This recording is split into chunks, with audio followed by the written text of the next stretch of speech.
Pasar a la siguiente sesión y terminar. Jesús Domínguez, presidente de la Asociación de la Plataforma de Víctimas del Albia, y Pilar Vera, presidenta de la Asociación del vuelo JK 5022. ¿Cómo dices? Si coges el mismo momento.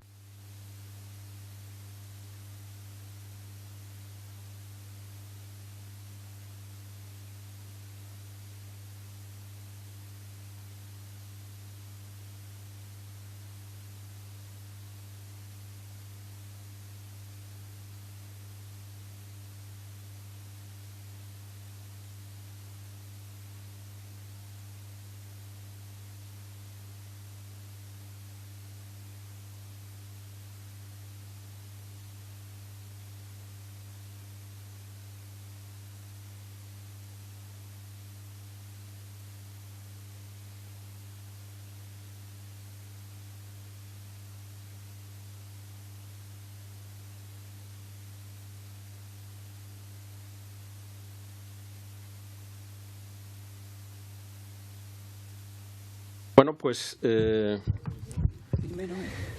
tenemos un buen rato para las 5:15. Sí. Bueno, pues han dicho que 1:30, pero a las 5:15. Bueno, pues tenemos tiempo hasta las 5:15 para discutir, compartir ideas con la Asociación de Víctimas del Albia 04155 y también del vuelo JK 5022.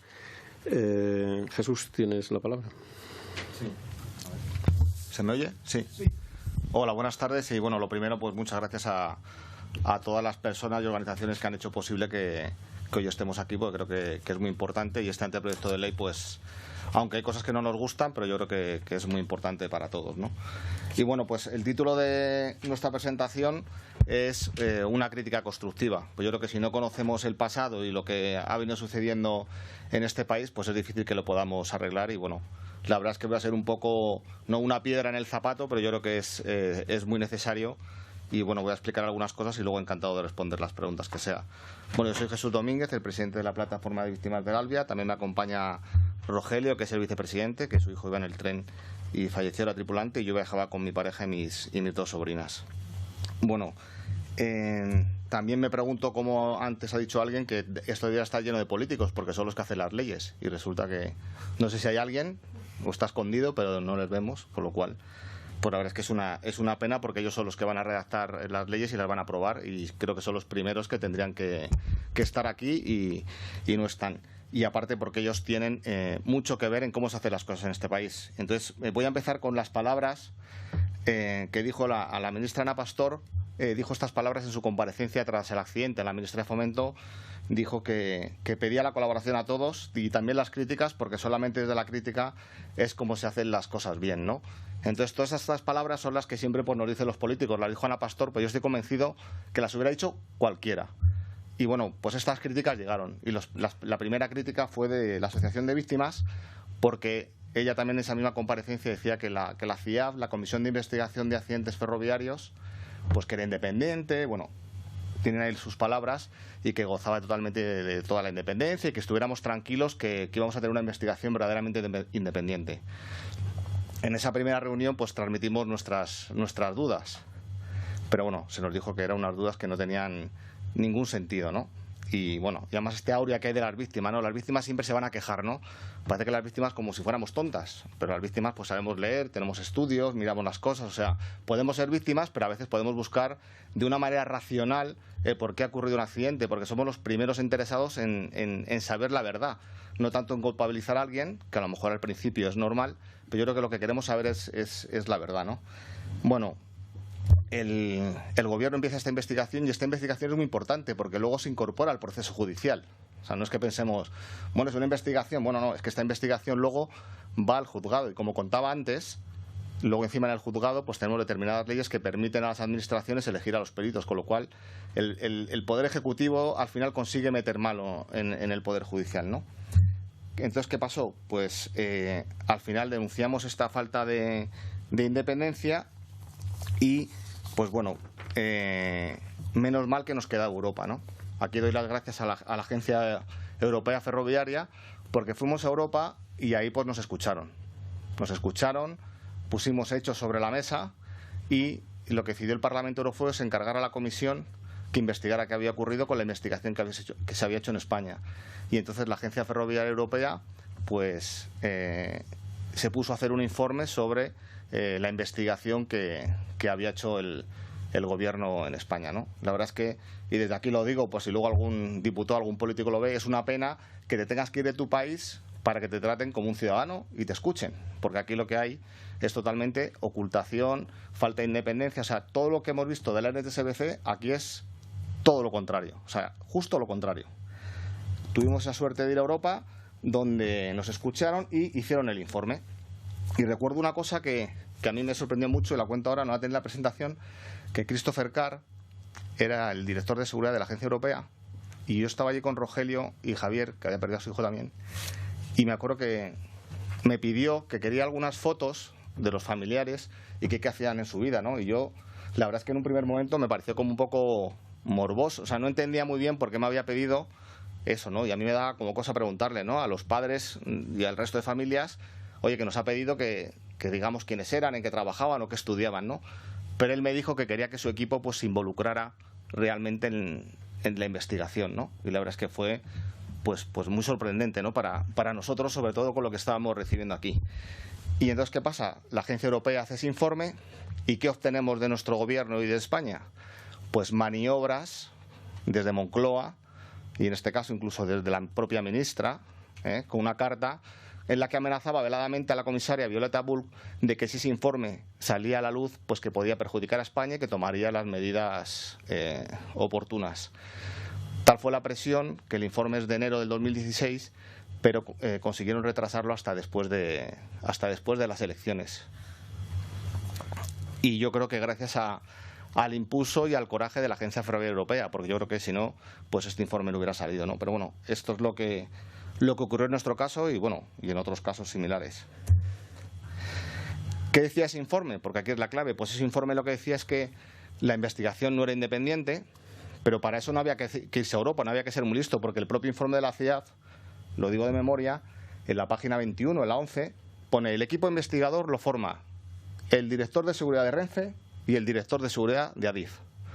El director de seguridad de Renfe había solicitado a Adif la desconexión del sistema de seguridad RTMS, que es el propio de la alta velocidad, por los retrasos que generaba. Y el director de seguridad de Adif fue el que firmó la autorización de la desconexión del sistema de seguridad. O sea que simplemente había que ir a la página 21 del informe para ver la falta de independencia, ¿no? O sea, una auténtica afrenta, una tomadura de pelo total. Y eso lo ponían en su propio informe. Además de esto, pues decía que no respondía a las causas raíz porque el informe culpaba directamente al maquinista, no iba a las causas profundas, que precisamente eran las que afectaban a Renfe, a Adif y al Ministerio de Fomento, y también incluso en la propia investigación participó INECO, que era quien había hecho, entre comillas, los análisis de riesgo. O sea, todos los involucrados en el accidente eran los que habían hecho la investigación. Y, por supuesto, a las víctimas ni siquiera nos recibieron. O sea, faltaría más. A nosotros como si no existiéramos. Y luego el informe también, que no está en la presentación, también decía pues bueno, que había otras causas que no estaban en el informe, ni se hacía mención, por ejemplo, a cómo estaban los asientos en los trenes, al muro en la curva, bueno, un montón de circunstancias que hicieron que el accidente fuera muy grave, pero evidentemente lo que había detrás era, pues yo creo que la alta velocidad española no podía quedar en entredicho, y lo que hubo, pues yo creo que no se pusieron, en este caso tuvimos la mala suerte que yo creo que pilló al Partido Popular y al Partido Socialista, y entonces fue un periodista gallego dijo que era el pacto de la curva, y esto hizo pues que todo el mundo pues se callara, ¿no? Me acuerdo de la intervención cuando ha dicho el alcalde, ¿no?, en Filadelfia, que acusó, creo que al maquinista, creo recordar que lo ha dicho. Sí. En este caso igual, aquí salieron en trompa los políticos, cualquiera lo puede ver, a echar la culpa al maquinista, salieron las imágenes. Desde el Ministerio del Interior se filtró un Facebook cuando el maquinista, recuerdo que estaba haciendo formación en otra vía que no tenía nada que ver y no iba conduciendo, y ponía algo así como: voy a 200 km por hora, como nos pilla la Guardia Civil, y eso salió en las portadas de los periódicos al día siguiente, que es cuando la gente presta la atención. Y luego lo que hicieron, alguien filtró el sonido de cabina en la que decía el maquinista: entré a 200 y tenía que haber entrado a 80. eso lo cortaron, salió en El País, La Razón, en los telediarios, y lo cortaron porque la frase seguía: como vea el de seguridad, lo mato. Ya se lo habíamos dicho que eso era muy peligroso, pero eso se cortó. Entonces se consigue en 3 días, que es cuando la opinión pública yo creo que sí que presta atención, ¿no? Ocurre un accidente y en 3 días pues lo que consiguen es que toda la opinión pública pues compre el discurso de el malo malísimo, que era el maquinista, los buenos buenísimos, que eran las víctimas, los vecinos de Angrois que ayudaron a la gente que estaba en las vías, y luego las pobres víctimas. Un cuento muy sencillo y que todo el mundo compra, y que luego a nosotros nos cuesta, pues como a otras asociaciones, pues años de lucha y de reivindicación para intentar que se sepa la verdad, y también, porque repara mucho, y eso creo que es importante, que es que la sociedad conozca lo que pasó, sobre todo para que no vuelva a ocurrir. Pero cuando se oculta la verdad y la gente no lo conoce, pues lo único que se genera es pues mucho dolor, mucha rabia y mucho sufrimiento a las víctimas y familiares. Sigo rápido, voy más rápido. Bueno, después de esto, resumo, seguimos denunciando, porque además, lo digo claramente, a mí me da igual, engañan a Europa, se le mandan una cosa a la agencia europea, no, si aquí se hizo el análisis de riesgo, se cumplió la normativa. Mentira, nosotros escribíamos por detrás a la Comisión Europea y al final pues se abre un procedimiento de infracción a España por incumplimiento de la normativa de seguridad ferroviaria. O sea, no solo nos engañan a nosotros, sino que son capaces de engañar incluso a los funcionarios de la Unión Europea, y menos mal que nosotros estábamos ahí pues para un poco ir avisando, ¿no?, de las triquiñuelas que se hacen en este país, ¿no? Bueno, ¿qué pasa? Es curioso porque antes, no sé quién lo ha dicho, hay una directiva que obliga a investigar los accidentes de manera independiente. Es una directiva que ya está traspuesta y los ciudadanos tenemos derecho a eso. Pero resulta que llega a Europa, saca un informe y dice hay que hacer una nueva investigación, lo ha pedido por carta la Comisaría Europea, lo ha pedido el Parlamento Europeo, la Comisión Europea, pero el Gobierno no lo hace.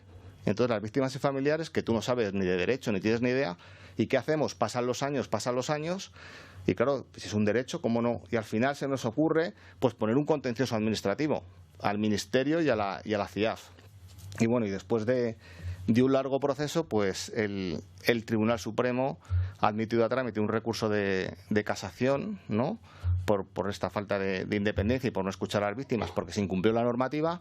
Y bueno, lo ha admitido, y yo creo que no solo va a servir para nuestro caso, sino que en la propia resolución del auto habla que va a servir para cuál es el papel de las víctimas en las grandes catástrofes, no solo ferroviarias, sino aéreas o las que sea, ¿no? Entonces, bueno, eso está en el aire y ahora está pendiente de que resuelva el Tribunal Supremo. Y bueno, pues por poner, aparte de la crítica, poner algo constructivo, pues lo que queríamos decir es que nos parece lamentable que en la ley y la exposición de motivos no se hable nada de esto, no se hable ni de los procedimientos de infracción, ni del Tribunal Supremo, ni de las sanciones que ha habido, nada. Simplemente se dice, pues bueno, que qué bien, que hemos estado trabajando durante estos años para la mejora de la independencia, que la CIAF se consolidó en 2015, o sea, es una cosa impresionante. O sea, parece que la ley la han sacado porque les apetecía a ellos y no por todo el trabajo y por estas denuncias, no solo de nuestra asociación, sino del resto, y de estos procedimientos de infracción y de esta presión que ha habido. Pero bueno, en la exposición de motivos todo es que vienen durante años trabajando en esta independencia y que esto consolida la independencia que ya había a lo largo de estos años, ¿no? La verdad es que es una afrenta y una vergüenza leer la exposición de motivos. La segunda propuesta, yo creo que lo más importante es garantizar la independencia, y yo creo que aquí habría que hacer lo que dice la Directiva 49/2004, que es de la normativa de seguridad ferroviaria, que es que no pueden formar parte del equipo investigador, ni siquiera del Consejo, quien trabaje o haya trabajado en alguna de las empresas involucradas en un accidente. Porque si no, o sea, me da igual que luego no trabajen, pero si tú has trabajado toda la vida en Boeing y hay un problema, un accidente con Boeing, pues tienes amigos, es la empresa que ha dado de comer a tus hijos, no creo, es difícil que vayas contra tu propia empresa. Entonces yo creo que claramente aquí tendría que haber un veto, ¿no?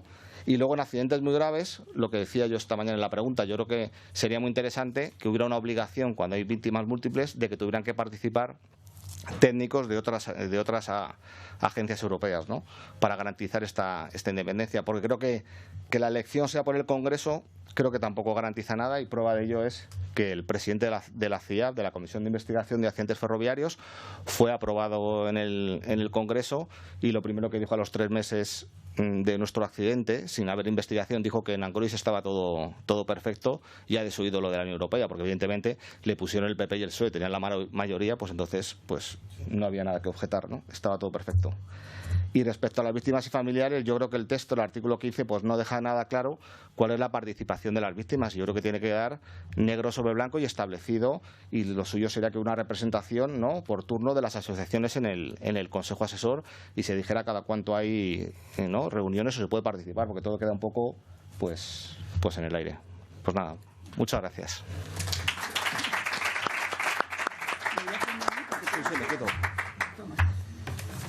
Evidentemente, todo lo que has expuesto tiene referencia a intervenciones anteriores, la confianza, la transparencia, la independencia, y eso pues son las conclusiones yo creo más importantes que podemos tener de esta sesión. Pilar, tienes la palabra. Vale. Y ahora tengo que correr para poder decir todo lo que quiero decir. ¿Sí? ¿Se oye? Vale. Vamos a ver.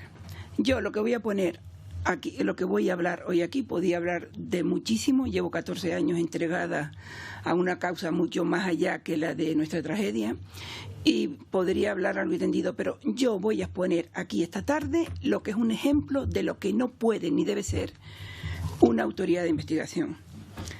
Soy presidenta de la Asociación de Afectados del JK 5022, fue la única asociación que se creó después de la tragedia. Este sencillo monumento es un muro de cristal que hay en la Plaza de la Memoria de Las Palmas de Gran Canaria. Están los nombres de los 154 fallecidos pasajeros y tripulantes.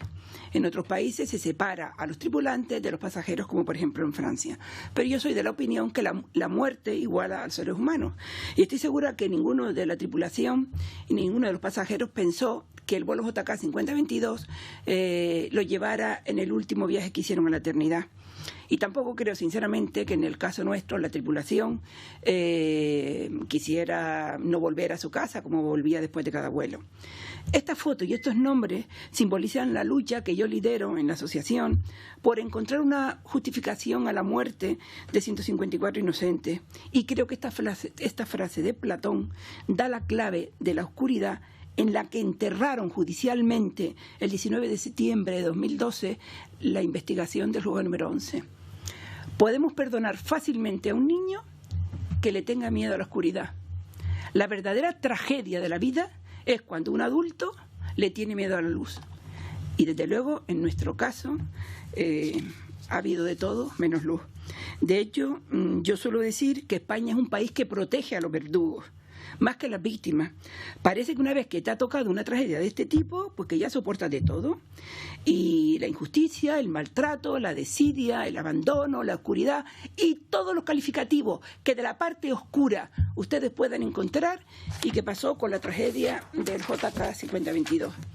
La asociación nace en octubre del 2008 y la única mochila que tenía era la del dolor, porque no tenía ni recursos, ni tenía gente que le ayudara, y encima se encontraron con la grave dificultad de los despachos americanos. Aquí hubo un desembarco de Normandía yo diría que muchos despachos americanos que estábamos allí esperando en el aeropuerto ya venían con el contrato en la mano, porque todos teníamos en la frente: vas a cobrar una indemnización segura y yo quiero representarte. Y vinieron engañando a la familia de que en Estados Unidos le iban a hacer justicia. Aquí el único americano que había era el avión, y los demás, la mayoría, éramos españoles. Y para quien no conozca lo que es Estados Unidos, pues Boeing es quien es, y desde luego la justicia o estaba en España o no estaba en ninguna parte. Los 4 objetivos de la asociación han sido verdad, justicia, reparación y memoria, junto a la protección de las víctimas y la ayuda a los supervivientes. Desde luego yo durante estos 14 años he promovido reformas porque el Estado español no ha aprendido nada de esta tragedia. De hecho, el tema de los despachos americanos se estaba debatiendo, porque yo fui a Europa en el año 2009, me entrevisté, como dije, con la ponente francesa del Reglamento Europeo 996/2010, y también me entrevisté con los que estaban estudiando el Estatuto de la Víctima del Delito. Extrañamente, llego aquí y me entrevisto con el ministro de Justicia que estaba entonces. Me he entrevistado con tanto que ya perdí la cuenta y ya no sitúo en la fecha con quién fue. Y conseguimos meter en el Estatuto de la Víctima del Delito en España el artículo 8, por el cual ni abogados ni procuradores pueden acercarse a una víctima hasta pasados 45 días del hecho causante. Y estos 45 días tienen que ver con lo que ocurre en Estados Unidos. Aquí no nos protegieron, hicieron lo que les dieron la gana con la familia, y esos 45 días es lo que no puede hacer un despacho americano en Estados Unidos con las víctimas. Nosotros ahora mismo somos 1.200 personas, la gente ha ido tirando la toalla, se ha ido marchando con toda razón, y esto pues es cuestión de convicción. Yo ahora voy a hablar de las dos investigaciones, la oficial y la judicial. La CIA-JAC, los datos que tienen de su existencia es el año 1963 en el Ministerio del Aire, y aparece en 1998 relacionada con el Ministerio de Fomento, el MINMA. Nunca ha tenido un estatuto propio. Es un órgano colegiado más de los cientos que tiene el Ministerio de Transporte. Se ha ido reformando por 2 reales decretos, pero no crean ustedes que para la estructura, no, para ampliar y para reducir vocales. Es una organización que tiene un presidente, un secretario y un pleno. Los informes oficiales, en su mayoría, y yo echo de menos esto y siempre lo he echado de menos y siempre lo voy a denunciar, responsabilizan de los accidentes al muerto, y el muerto es el piloto.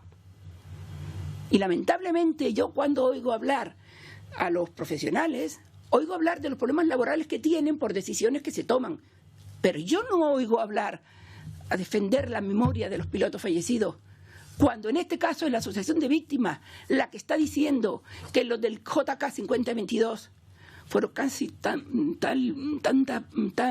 víctimas como los pasajeros. La única diferencia que hay es que ellos podían elegir la vida, que era dejar el avión en tierra, porque llevaba un mes presentando averías, y la muerte. Y ellos están muy bien que elijan la muerte, pero el tubo donde los pasajeros somos cautivos, no tenían derecho a decidir por nosotros. Eso es tal vez el único reproche que le hago a los pasajeros del JK, a los pilotos del JK 5022. Yo me he ido fuera de España a conocer lo que hacían otros países. El señor Elías Costani, que en Estados Unidos me llaman Pilar Palmés o Palmés, me quitan lo de Piedra Obrera, que es como me conocen aquí, no se ha entendido, pero bueno, lo conozco antes de que fuera jefe de esa división. Yo fui a la NSTV a pedir árnica por la participación que había tenido la NSTV en el informe que hizo la CIA. Y lo único que conseguí fue que hicieran una recomendación de seguridad en el año 2009.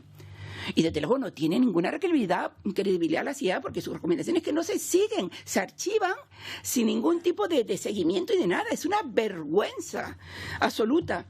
Desde luego no tiene ninguna relevancia internacional, no encontrarán ustedes que la CIA esté en ninguna parte ni en ningún sitio importante. De hecho, en el accidente que hubo de Swifter en Mali, al investigador que fue, lo metieron de vuelta en el mismo avión los franceses, la vía francesa, porque no querían ni saber nada de la CIA, y así no terminaría de la cantidad de cuestiones que es la CIA.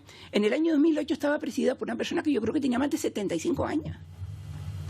La CIA tenía un pleno incompleto. Había un vocal que dimitió en octubre del año 2008 porque del Ministerio de Fomento filtraron el borrador del informe final y ya apuntaban a quién eran los culpables. El jefe de prensa del Ministerio de Fomento en el año 2008, el cuarto o el quinto que tuvo Madeleine Álvarez, dijo en sede parlamentaria que filtró a la prensa las grabaciones para evitar el descrédito social que estaba sufriendo su ministra, al poner en duda las afirmaciones que realizaba sobre la catástrofe del vuelo JK 5022. Las víctimas, por lo visto, pues no teníamos derecho ni una palabra de consuelo. Yo digo que cuando eres un político y políticamente no eres capaz de enfrentar una tragedia, por lo menos si te queda corazón, tendrás que poner la parte humana para empatizar con el que está sufriendo una catástrofe de esta magnitud. En 2010 se nombra un pleno de vocales, porque aquello era un desecho de tientas, lo que había de la CIA, y entra una vocal especialista en derecho mercantil. Una especialista en derecho mercantil en un pleno colegiado que aprueba informes técnicos. Y ahí lo dejo. Y luego está la investigación judicial. Nosotros no hemos tenido nunca suerte con la justicia. El juzgado de instrucción número 11 cierra la causa imputando a 2 técnicos de mantenimiento por 150 y 154 homicidios imprudentes y lesiones en 18 supervivientes, el 11 del 12 del 2011, y lo manda a la Audiencia Provincial de Madrid. Y la Audiencia Provincial de Madrid, un año más tarde, el 19 de septiembre del año 2012, resulta que archiva esto en sobreseimiento libre y nos tuvo durante más de 3 años largos suspirando porque hubiera un juicio que finalmente nos negó. ¿Saben lo que es sobreseimiento libre en derecho? Que no hay ninguna posibilidad de recurrir, pero ninguna. O sea, nosotros no tuvimos ningún tipo de amparo en el sentido de que por lo menos hubiera habido un juicio que hubiera abierto el debate, que probablemente nos hubiera llevado a tener algo de consuelo con la justicia. Quiero decir que nosotros acudimos a la Audiencia Nacional pidiendo que nos dieran los informes que habían servido, los documentos que habían servido de base al informe final de la CIAC. ¿Saben lo que hizo la Audiencia Nacional? Condenarnos en costas y decir que no. Este informe y estos documentos tuvieron acceso todos. La aseguradora, tal vez por eso había una catedrática de Derecho Mercantil en la CIAC, la compañía aérea, el fabricante del avión, hasta el Tato. ¿Menos quién? Los que ponemos los muertos, las víctimas. Ni se nos escuchó. De hecho, tuvimos la estupidez de hacerle un trabajo ímprobo a la CIAC, que fue coger las grabaciones de dentro del aeropuerto y hacer un tocho de este tamaño, situando los minutos donde se producían hechos clave. Desde luego, debieron archivarlo en el fondo de tal porque no hicieron caso de nada. La asociación hace unos meses ha presentado una querella criminal y estamos pendientes de que decidan si la admiten o no. Tú hablabas de que no te hacen caso. Yo hablo de la estrategia del silencio. Señores, es el manual que tiene el Ministerio de Transportes con cualquier tragedia con víctimas múltiples que se haga en España.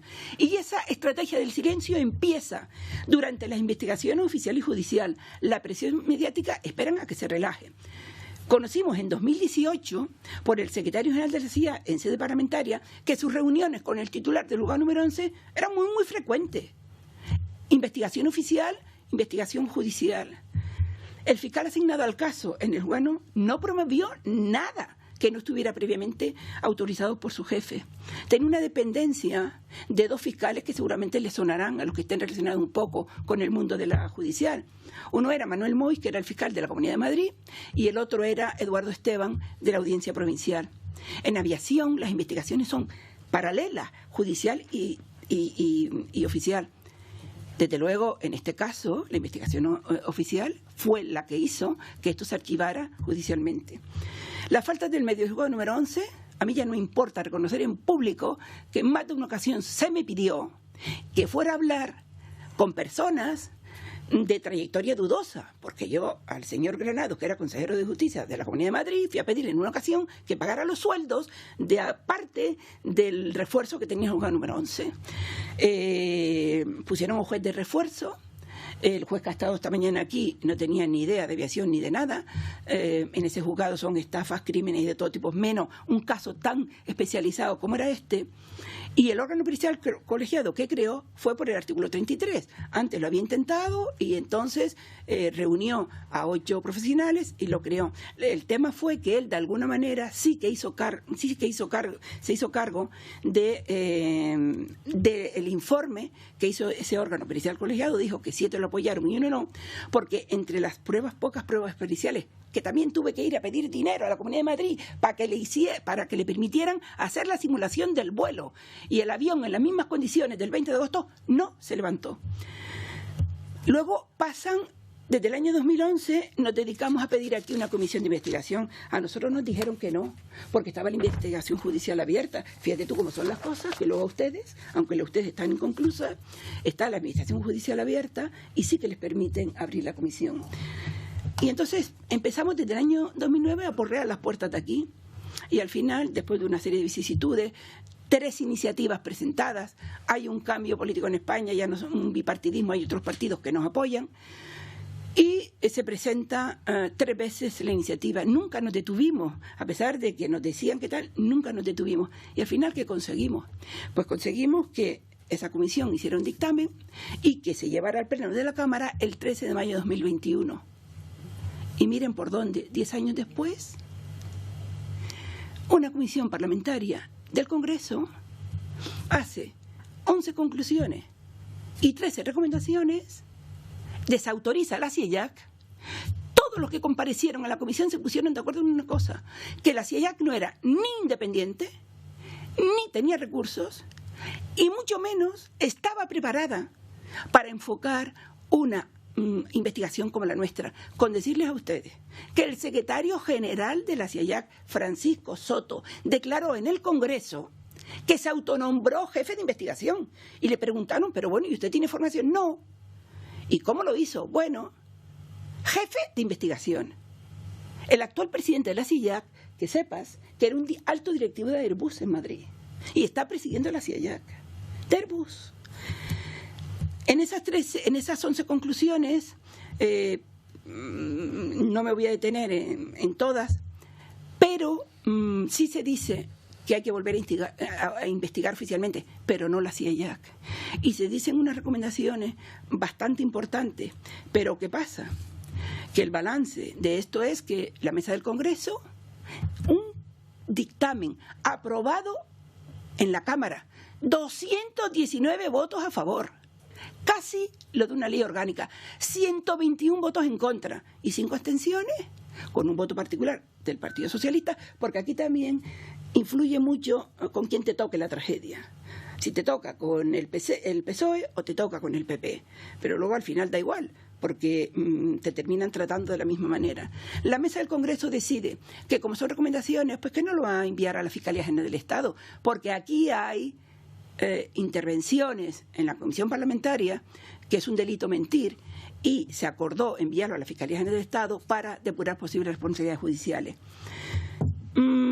Pedimos en esas recomendaciones, por ejemplo, una especie de chorrada, de que el 20 de agosto sea declarado Día Nacional de las Víctimas de Accidentes Aéreos y su Familia. Y es que este país no quiere recordar, porque no quiere aprender de lo que ocurrió, ni quiere aprender, ni quiere corregirlo. Y miren, soy presidenta de la Federación Internacional. Yo llevé esto a la OASI muchos años después que lo pedí en España, y hace 2 años que se está celebrando el 20 de febrero el Día Internacional de las Víctimas de Accidentes Aéreos y su Familia. Más fácil conseguirlo fuera de España que conseguirlo en España. Al final, yo el balance que hago es positivo, porque digo, hay 18 responsables vivos y nos habían cercenado esa posibilidad. Se prueba que Boeing ninguneó al juzgado y ninguneó a la comisión. Se determinó que las emergencias fueran un caos. Y la CIEJAC no entrevistó ni a los profesionales que estuvieron el 20 de agosto atendiendo a las víctimas, ni muchísimo menos a los supervivientes.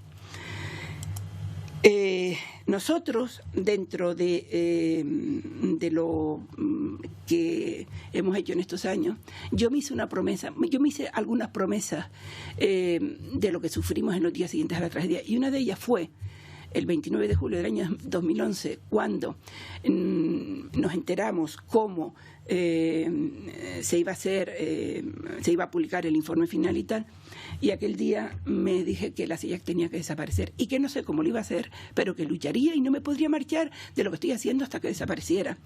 Y durante estos 14 años, a todos los ministros que han pasado, pidiéndole un órgano multimodal de investigación y prevención de accidentes en los modos de transporte. Hemos presentado hasta en 4 ocasiones alegaciones que hasta que fue la última ya veníamos trabajando, ni se sabe de dónde. Ahora hemos pasado 46 enmiendas. Hemos colaborado con la plataforma buscando alianzas para, digamos, demostrar que todos estamos preocupados de verdad por la seguridad y que el Ministerio viera que vamos en serio y que realmente estamos de acuerdo en este órgano multimodal. Y desde luego, si tuviéramos que elegir una sola cosa en esa ley, sería: yo no me conformo con una presencia en el Consejo. Yo quiero lo que tiene la ANSTV, que tiene una división de asistencia a víctimas y que tienen que romper el muro de la incomprensión que hay entre los que investigan y las víctimas. Nosotros, como tú has dicho, somos ciudadanos formados. Nosotros no hemos cometido ningún delito para que nos traten con desconfianza y como si fuéramos unos indocumentados. Al final nos hemos doctorado en esta tragedia y somos capaces de explicarle a quien sea lo que pasó y además argumentárselo con datos. Y yo lo que quiero es una dirección de asistencia técnica de las víctimas y su familia. Y miren, esta es la piedra que hay entre las pistas 36L y 36R en el aeropuerto de Barajas. Esta piedra está muy sola todo el año Y yo a veces cuando bajo el 20 de agosto, estoy muy cansada de bajar ahí, pero hace unos años me dijeron, le dije, esto habrá que interrumpirlo. ¿Y sabes lo que me dijeron los profesionales? Es que cada vez que bajas el 20 de agosto lo limpian, porque el resto del año hay una, en fin, hay lo que crece, las hierbas y tal, que tapan la piedra. Y si vuelve a caerse un avión allí, aquello volverá a ser una pira, como fue en el caso del JK 5022. Yo, desde luego, esta soledad que tiene la piedra es la que nosotros he sentido durante todos estos años. Y desde luego yo no quiero acabar mi intervención sin agradecer que nos ha tenido súper preocupados a Unidas Podemos y a Rafael Mayoral que nos cediera esta sala hace escasamente menos de 10 días para poder hacer esto. También quiero agradecer a todos los ponentes que han venido a mi llamada y a la plataforma de modos de transporte, ya yo hasta me trabo de lo corriendo que voy, pero bueno, y a USCA por su implicación en este tema. Y desde luego quiero especialmente agradecer al moderador de este seminario, señor Víctor Manuel Aguada, su larga y brillante trayectoria profesional más que acreditada a nivel nacional e internacional. Y es una garantía que este encuentro será de gran nivel en sus conclusiones, que confiamos aporte conocimiento e información a los parlamentarios que tienen que estudiar esta ley y tramitarla. Y por último hago un llamamiento a los parlamentarios, que sé que muchos de ellos están siguiendo esta intervención en streaming, y si no han prometido que la van a ver, que tienen la oportunidad histórica de hacer algo bueno por este país, y es hacer una buena ley que contribuya a la seguridad en los modos de transporte. Se lo debemos a tantos ciudadanos inocentes fallecidos, cuyo único delito fue confiar que llegarían seguros a su destino, a su lugar de destino. Y como siempre, todos los fallecidos en los modos de transporte están en algún lugar, siempre en nuestros corazones.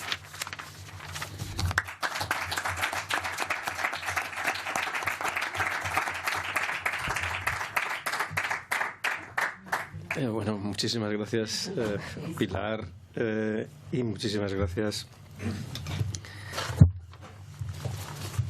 por esas intervenciones que son testimonio del dolor, testimonio de experiencias traumáticas que de alguna forma no deberían repetirse.